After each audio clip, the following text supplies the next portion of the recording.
It's the National Football League on EA Sports. We'll get a look at Joe Burrow. He was a tour de force a week ago. 6 passing touchdowns. It's the Bengals and the Rams on Monday night.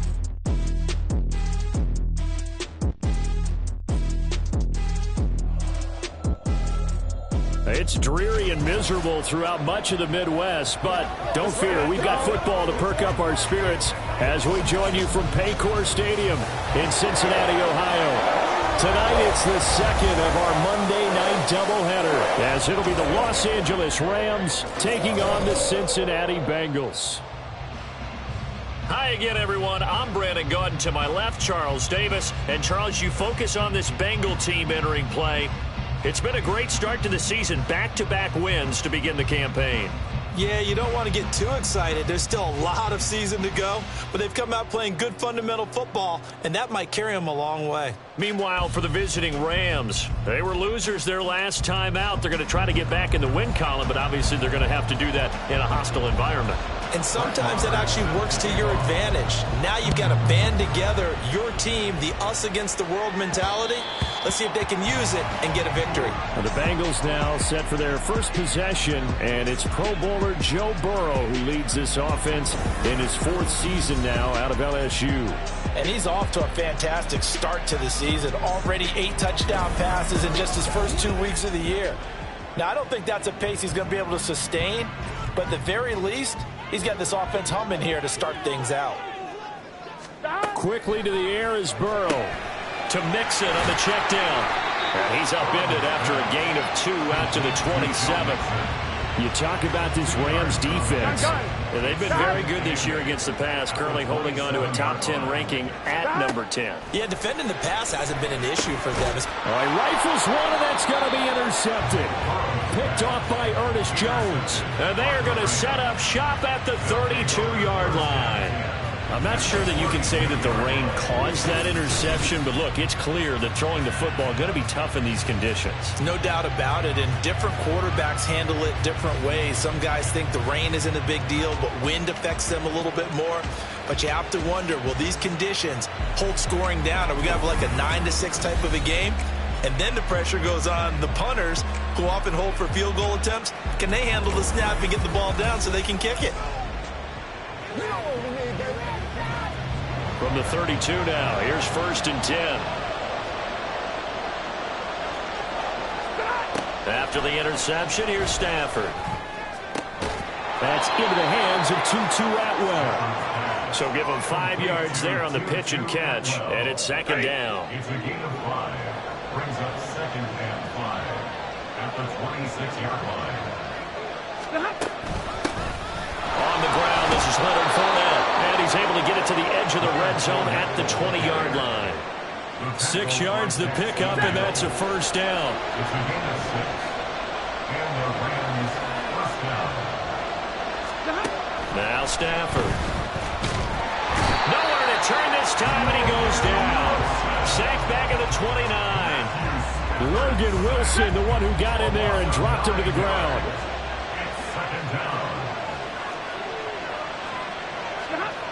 On 2nd down, here's Fournette. And they won't fare much better here as he maybe gets back to the line. No gain on the play this time, and it'll be a 3rd and long situation coming up. Throwing is Stafford. Nowhere to turn here, and he's going to go down. Back at about the 37-yard line.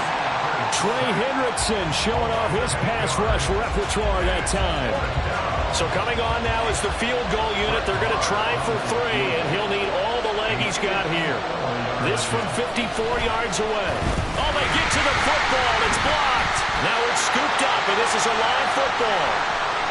Taking it right down Broadway. And all the way in for a Cincinnati score. A great play there. 54 yards. And the Bengals take the block field goal and convert it into 6 points.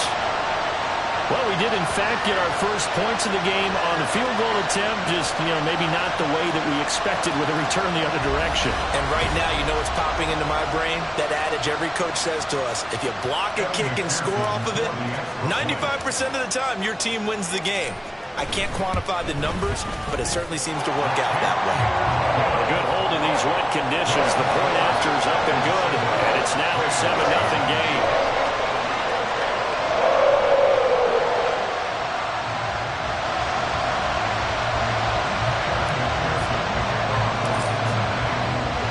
After the touchdown, McPherson on to kick this one away. And this will not be returned. It'll come out to the 25. So the Rams coming back onto the field, their second drive of the game. The last time they had a little bit of a special teams breakdown. That field goal was blocked. Yeah, and everything has to be precise in the kicking game. Snap, hold, kick. Obviously the blocking to keep people out. So what you really want to do is get in there and get 6 points and take the pressure off of those guys. Oh, he had a man open. He overshot him. It's incomplete. The running back, Leonard Fournette, his intended receiver. That'll bring up second down.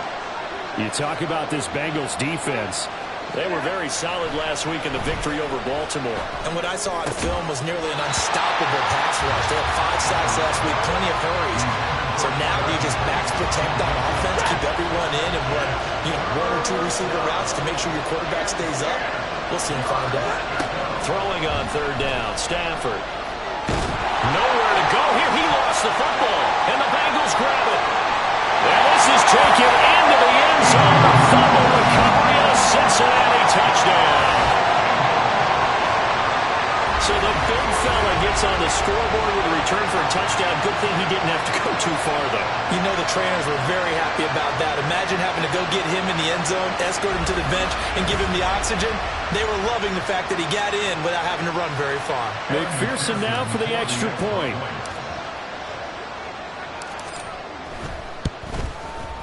Footing likely going to be an issue all night here on a rainy night, but this one is good. The scoop and score, always an exciting play in football, and we witnessed it there. Grabbing it off the ground and then rumbling it into the end zone for 6. And you can bet they're preaching 2 hands on the ball here as the kick's away following that fumble return. And he'll just take a seat, and the drive will begin at the 25-yard line. And the L.A. offense ready for this next possession. They've shown very little offensively to this point. Well, neither team has, really. And they come up here now, first down. They'll start out on the ground. It's Leonard Fournette. And he will lose yardage and be backed up to the 24. Officially, it's a 1-yard loss. That's going to bring up second and 11.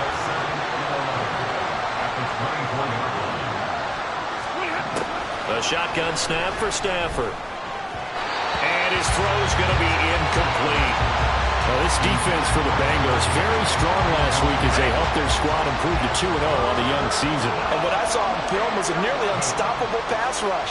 5 sacks last week, plenty of hurries given up.